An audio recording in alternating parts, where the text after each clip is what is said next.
తాను ఎవరో వదిలిన బాణాన్ని కాదని తెలంగాణ ప్రజల బాణాన్ని అని తెలంగాణ జాగృతి అధ్యక్షురాలు కవిత పేర్కొన్నారు. తనని ఆపరేట్ చేసే సీన్ ఎవరికీ లేదంటూ చెప్పుకొచ్చారు.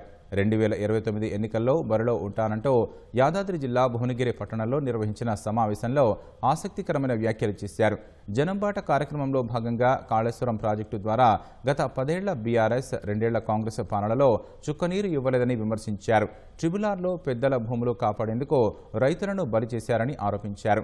ముఖ్యమంత్రి రేవంత్ రెడ్డికి బీజేపీతో అంతర్గత పొత్తు ఉందని అందరికీ తెలిసిన సత్యమని కవిత అన్నారు. 46,000 ఎకరాలు మనకు ఇక్కడ సాగు కావాలి ఈ ప్రాంతం అంతా దేవాదుల్లో. కానీ 10 years బీఆర్ఎస్ 2 years కాంగ్రెస్లో కలిపితే ఓన్లీ 12,000 ఎకరాలకు మాత్రం దేవాదులలో నీళ్ళు ఇచ్చుకోగలుగుతా ఉన్నాం. అంటే నిర్లక్ష్యం ఎట్లా ఉంది అనే విషయాన్ని, ఫోకస్డ్గా డెవలప్మెంట్ ఎట్లా లేదు అన్నది చెప్పడానికి మాత్రమే ఈ విషయాన్ని నేను చెప్తున్నా. మరి అదేవిధంగా ఏ కాలువలు చూసినా 16 జిల్లాలలో ఎక్కడ చూసినా కూడా కాలువల మెయింటెనెన్స్ అన్నది ఇరిగేషన్ డిపార్ట్మెంట్ బంద్ పెట్టింది మొత్తానికి.